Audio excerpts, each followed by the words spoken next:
Le modelage par vidéo est une stratégie prouvée efficace pour enseigner de nombreuses compétences aux individus ayant un TSA.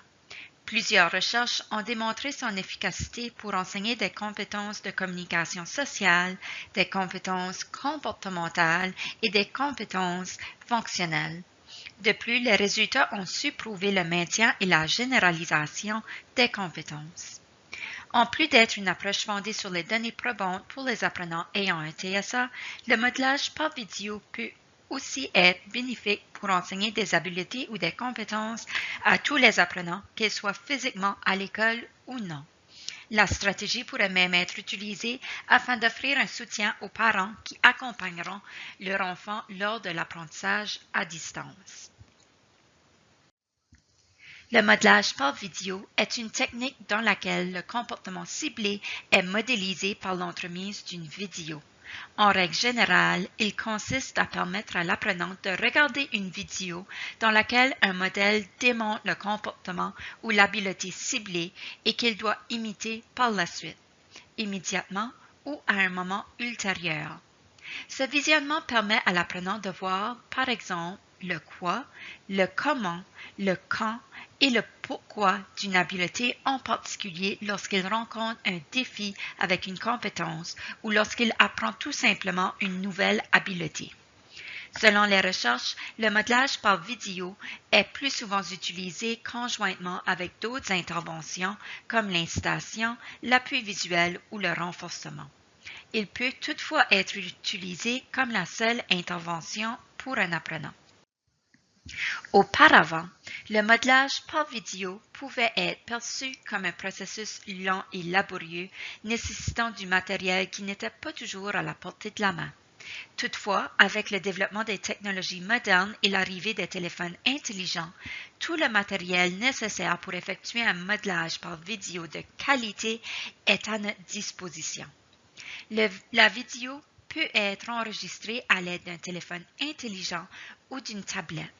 De plus, il existe de nombreuses applications qui peuvent faciliter l'édition et le montage des vidéos au besoin. Regardons maintenant de quelle façon le modelage par vidéo peut aider l'apprenant. D'abord, il peut être bénéfique car il favorise l'apprentissage visuel ou par observation. Le modelage permet en effet de voir ce à quoi la compétence devrait ressembler, donc il fournit en quelque sorte un appui visuel à l'apprenant. Par exemple, au lieu de suivre une recette écrite, il est possible de regarder une vidéo d'une personne qui complète la recette et suivre chacune des étapes modélisées. De plus, en utilisant une vidéo, on réduit le nombre de demandes ou de directives offertes à l'apprenant. Prenons l'exemple d'un apprenant qui doit se préparer pour sortir à l'extérieur l'hiver, mais qui ne peut pas le faire de façon autonome. Il se peut que l'adulte ait à lui dire à tour de rôle de mettre ses pantalons de neige, son manteau, ses bottes, son foulard, sa tuque et sa mitaine. Il s'agit de 7 consignes différentes. En utilisant un modelage vidéo, l'apprenant peut observer un autre enfant qui complète chaque étape et suivre le modèle, réduisant ainsi considérablement le nombre de consignes qui lui sont données.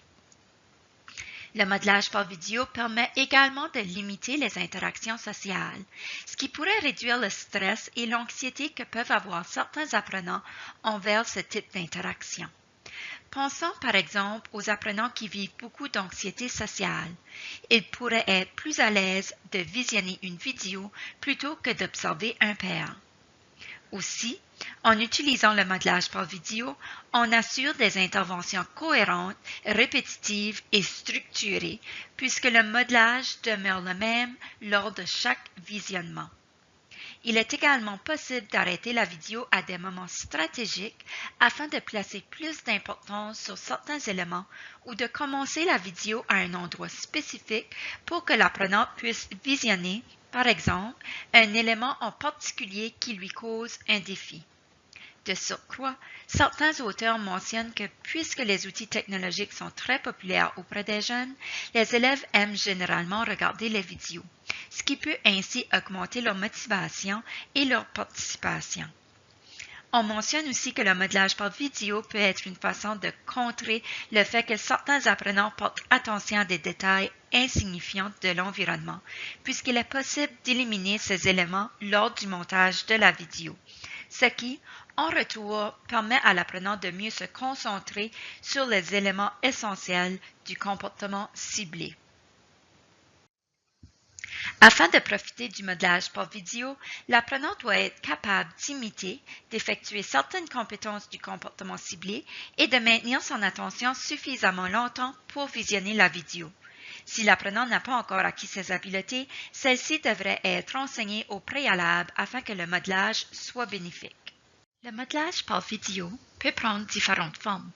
Un modelage simple, un modelage par soi-même, un modelage d'un point de vue, une incitation vidéo.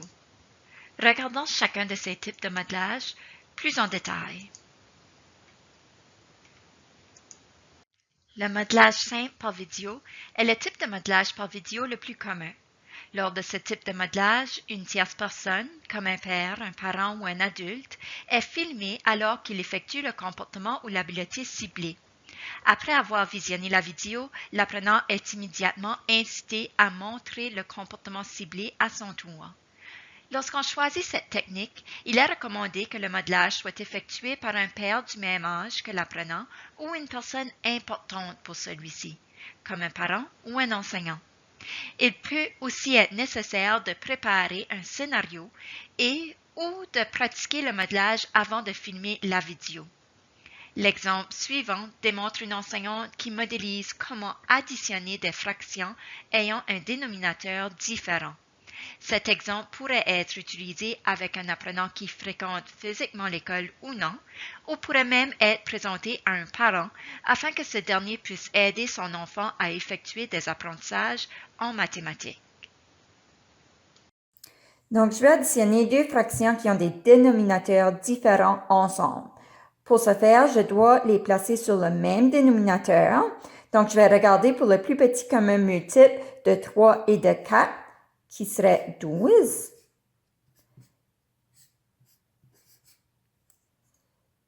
Donc, je vais transformer mes fractions de 2 tiers sur une fraction de 12e. Je vais faire la même chose avec ma fraction de 1 quart. Donc, qu'est-ce que j'ai multiplié par 3 pour obtenir 12? Donc, 3 fois 4 me donne 12. Je vais multiplier mon numérateur par 4 également. 2 fois 4 me donne 8. Puis, je fais la même chose pour l'autre fraction. Qu'est-ce que j'ai multiplié par 4 pour obtenir 12? Donc, 4 fois 3 me donne 12. 1 fois 3, je multiplie mon numérateur par le même chiffre, me donne 3. Donc, 8 douzièmes plus 3 douzièmes équivaut à 11 douzièmes.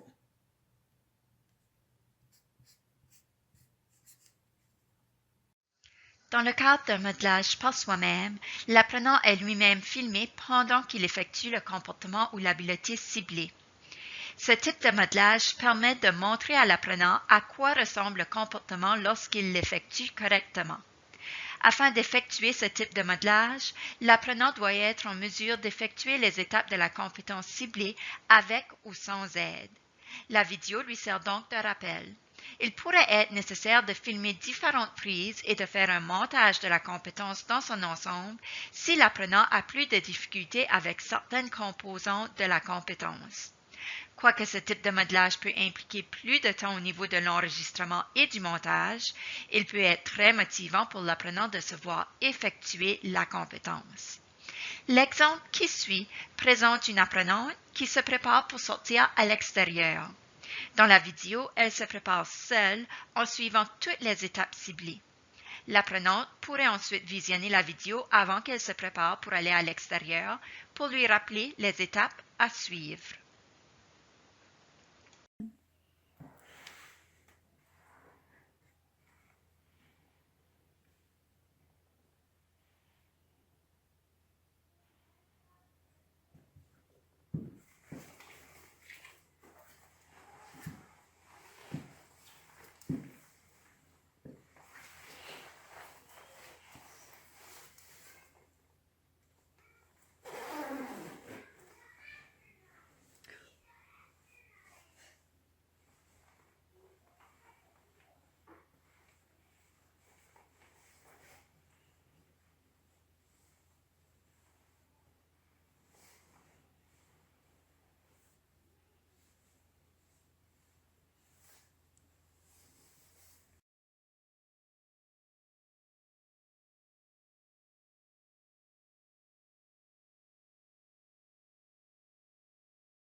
En ce qui concerne le modelage d'un point de vue, la vidéo montre la perspective de la personne qui modélise le comportement.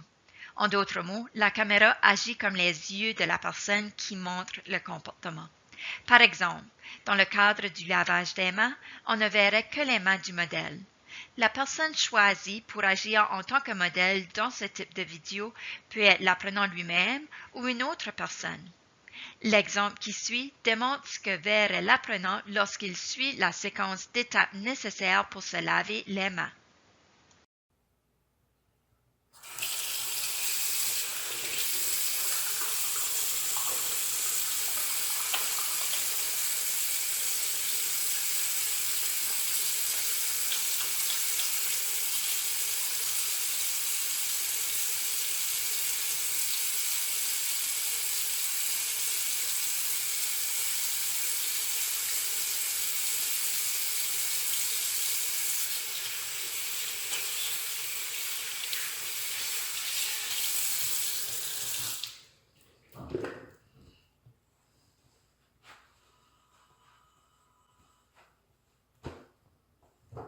Une incitation vidéo, pour sa part, est utilisée avec une compétence qui peut être divisée en plusieurs étapes.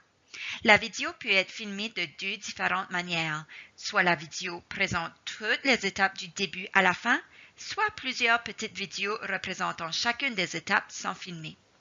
Peu importe la méthode utilisée pour faire le tournage, lorsque l'apprenant visionne la vidéo, il visionne une étape à la fois, puis effectue lui-même cette étape.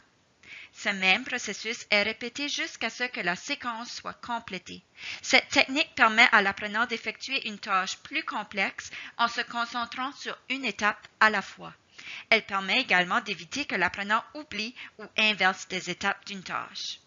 Dans la vidéo qui suit, l'apprenante regarde une vidéo qui montre chaque étape nécessaire pour se préparer pour aller à l'extérieur.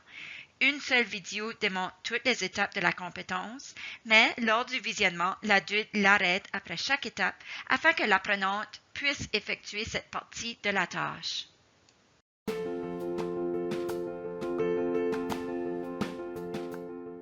C'est le temps de s'habiller pour aller jouer dehors. Je vais te montrer un exemple d'une autre petite fille qui s'habille, puis tu vas faire pareil comme elle, OK?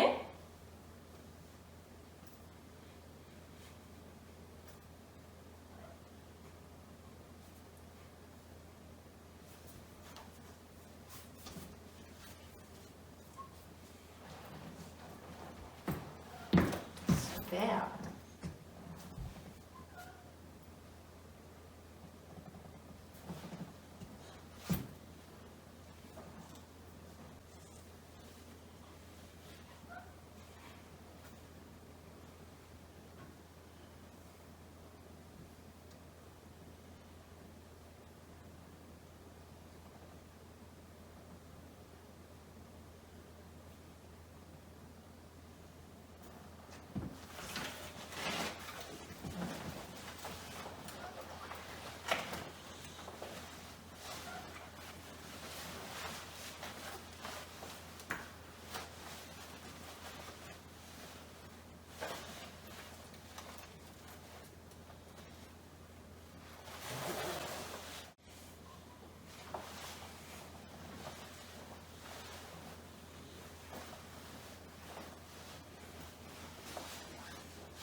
Super!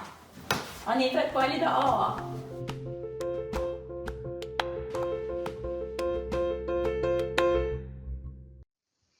Voici quelques facteurs à considérer lorsqu'on se prépare à mettre en œuvre le modelage par vidéo.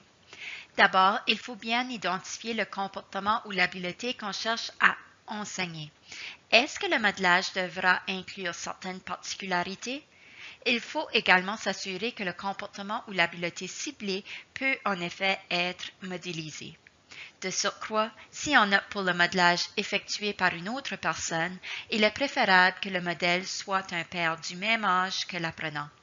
Toutefois, un enseignant, un parent ou un autre adulte peut modéliser la compétence si un père n'est pas disponible. Il faut aussi décider si un script est nécessaire pour assurer le succès du modelage. Si le modèle n'est pas l'apprenant, il faut lui donner du temps de pratiquer puisque le modèle devrait pouvoir démontrer la compétence ciblée avec facilité, fluidité et de façon naturelle. Lorsqu'on passe à l'étape du tournage de la vidéo, il faut effectuer l'enregistrement dans le milieu le plus habituel possible et utiliser le même matériel que l'apprenant devra utiliser pour démontrer la compétence ciblée. De plus, il peut être important d'organiser l'environnement afin de minimiser les distractions, de sorte que l'apprenant ne soit pas plus intéressé par des éléments de l'environnement, comme un jeu laissé sur une table et visible durant le tournage, que le modelage lui-même. La longueur de la vidéo ne devrait pas dépasser 2 à 3 minutes, donc 3 à 4 minutes de tournage avant le montage. Pendant le montage, il est possible d'ajouter un titre, des intertitres, des consignes verbales au besoin afin de favoriser l'apprentissage. Lorsque votre vidéo est prête, vous pouvez mettre en œuvre le modelage par vidéo en suivant les étapes suivantes. Choisir le moment approprié, éliminer les distractions, préparer le matériel, montrer la vidéo à l'apprenant, inciter l'apprenant à effectuer le comportement ciblé à la suite du visionnement, renforcer l'apprenant qui effectue correctement le comportement ou procéder à la correction d'erreurs si celle-ci survient, prendre et analyser les données et estomper graduellement le modelage par vidéo. Voyons chacune de ces étapes un peu plus en détail. D'abord, il faut choisir le moment le plus approprié pour montrer la vidéo. Afin de favoriser la réussite, il est important de montrer la vidéo juste avant que l'élève ait à accomplir la compétence présentée. Par exemple, si la vidéo montre comment nouer ses lacets, la vidéo serait montrée juste avant que l'apprenant ait à mettre ses chaussures. Le visionnement de la vidéo est donc incorporé stratégiquement dans l'horaire de l'élève. De plus, il faut s'assurer d'éliminer les distractions dans la mesure du possible. Vous voulez que l'apprenant porte son attention à la vidéo et non à ce qui est présent ou à ce qui se déroule dans son environnement. Il est également important de préparer le matériel. D'une part, on doit s'assurer que l'éclairage et le positionnement de l'élève n'entravent pas à son visionnement. Par exemple, si l'apprenant visionne le modelage à partir d'un ordinateur portable, vérifiez si l'angle de l'écran est disposé adéquatement afin que l'élève puisse voir clairement, car l'apprenant ne saura peut-être pas déplacer l'écran pour optimiser la clarté de son affichage. D'autre part, il faut s'assurer d'avoir le matériel nécessaire à l'accomplissement de la tâche ou du comportement démontré dans le modelage à portée de main. Le matériel doit être prêt à être utilisé lorsque le visionnement est terminé afin que le délai de temps entre le visionnement et la mise en pratique soit le plus court possible. Lorsque l'apprentissage s'effectue à distance, les enseignants devront indiquer clairement aux élèves quand ils doivent visionner la vidéo. La vidéo doit être placée à un endroit stratégique, facile d'accès pour tous les élèves et les parents. Les enseignants pourraient même faire une démonstration durant une rencontre virtuelle afin que les élèves puissent voir comment accéder à la vidéo.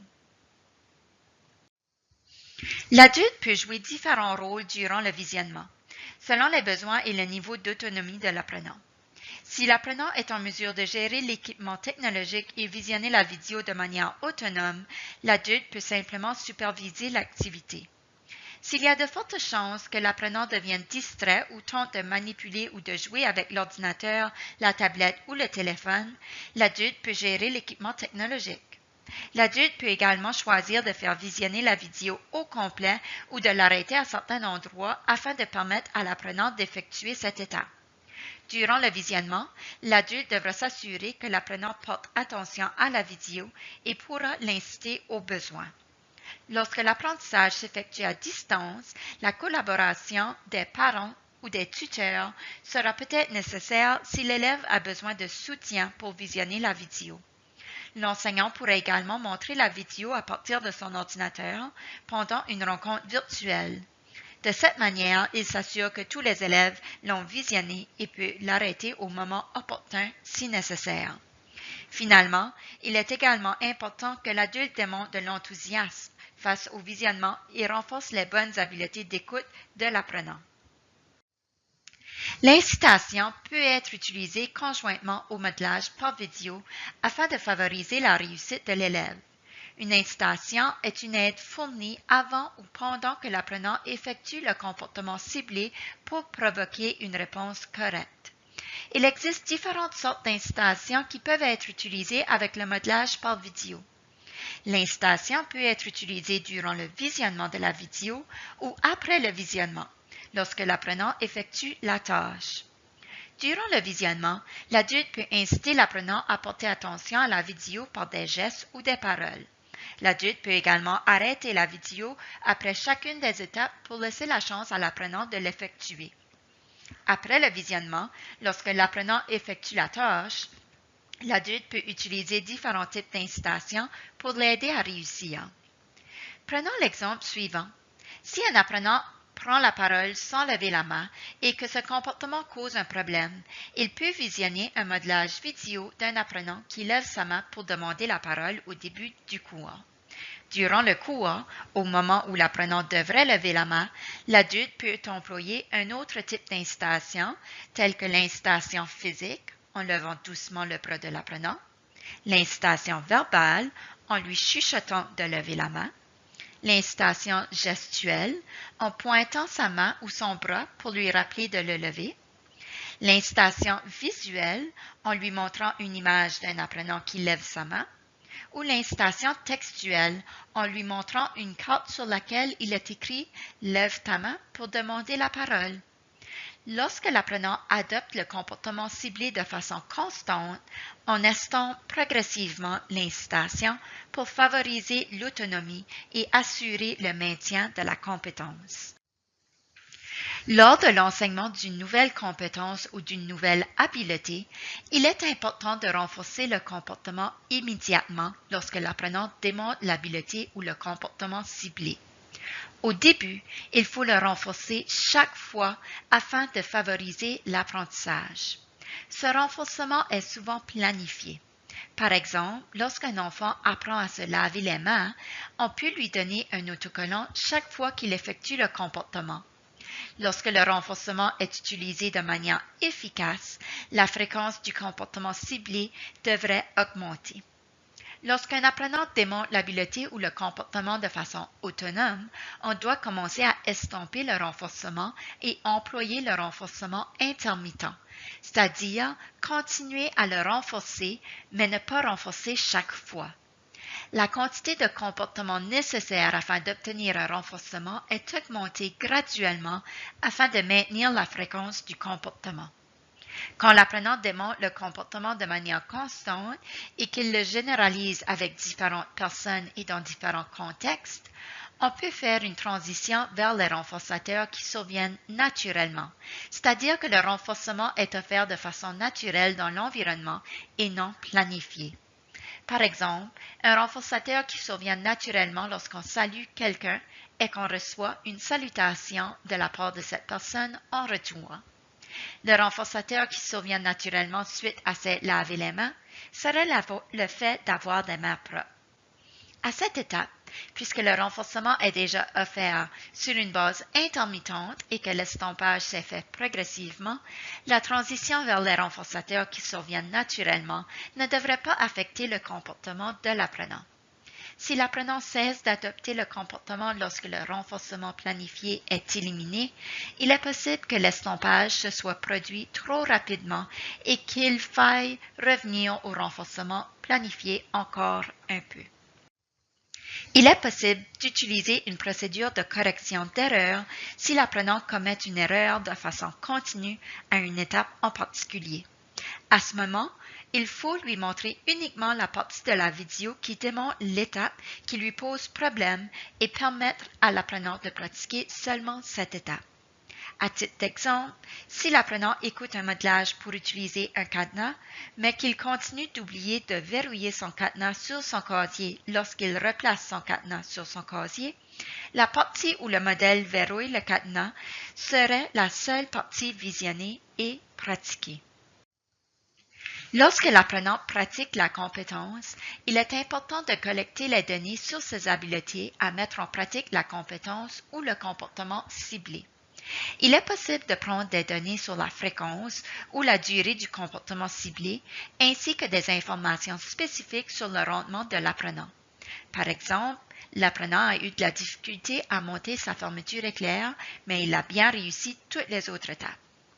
Les données permettent de voir son progrès et de déterminer quand il est temps d'estomper les incitations, le renforcement et le modelage par vidéo. Comme pour toute intervention, il faut prévoir des périodes d'observation pour assurer le suivi des progrès. Chaque période d'observation est un événement indépendant où l'apprenant met en pratique le comportement ciblé et où l'observateur recueille sa donnée. La prise de décision en lien avec l'intervention devrait toujours être basée sur les données recueillies. Lorsque les données démontrent que l'apprenant adopte le comportement cible avec succès grâce au modelage par vidéo, il est important d'estomper graduellement le modelage afin que l'apprenant puisse acquérir de l'autonomie et maintenir les compétences nouvellement acquises.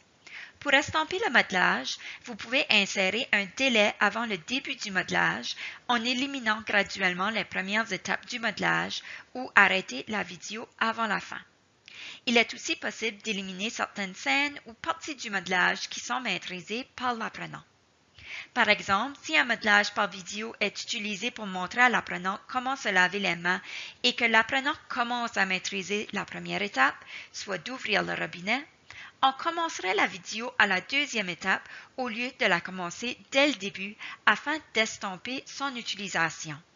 L'apprenant observerait donc le modèle se mouiller les mains, prendre le savon, savonner ses mains, rincer ses mains, fermer le robinet, s'essuyer les mains et replacer la serviette. Et si l'apprenant ne démontre pas du progrès lorsqu'on utilise le modelage par vidéo? Voici quelques pistes de réflexion. Est-ce que la compétence ciblée est définie en termes observables et mesurables? La tâche est-elle trop difficile? Est-il possible de créer une analyse de tâche en la découpant en étapes plus simples? Y a-t-il des compétences prérequises au modelage par vidéo qui doivent être enseignées à l'apprenant? Est-ce que la stratégie est employée assez souvent? Est-ce que la mise en œuvre du modelage par vidéo est efficace? L'apprenant est-il motivé par le renforçateur? Vous pouvez ainsi explorer certaines pistes de solutions possibles afin de voir si celles-ci pourraient améliorer la situation. Si, toutefois, vous avez tenté certaines stratégies et que l'apprenant ne progresse toujours pas, il est possible que le modelage par vidéo ne soit pas une stratégie efficace pour lui. En guise de conclusion, le modelage par vidéo est une intervention fondée sur les données probantes qui est particulièrement efficace auprès des individus ayant un TSA, mais qui peut également être efficace pour tous les apprenants, surtout lors de l'apprentissage à distance. Il s'agit d'une intervention qui favorise l'apprentissage par l'observation, qui permet de réduire le nombre de consignes offertes à un apprenant, ainsi que les interactions sociales pour les apprenants qui vivent des défis reliés à celles-ci. Il existe 4 types de modelage par vidéo, soit le modelage simple par vidéo, le modelage par soi-même sur vidéo, le modelage d'un point de vue sur vidéo et l'incitation vidéo. Peu importe le type de modelage par vidéo choisi, il implique plusieurs étapes et une préparation particulière. L'adulte doit accompagner l'apprenant, selon le besoin, durant l'intervention, tout en favorisant l'autonomie de ce dernier. L'adulte devra également inciter l'apprenant à différents moments durant l'intervention et lui offrir un renforcement après qu'il ait démontré la compétence ciblée. Finalement, c'est grâce aux données qu'on peut déterminer quand il est nécessaire d'inciter, de renforcer et quand on doit commencer à estomper ces stratégies.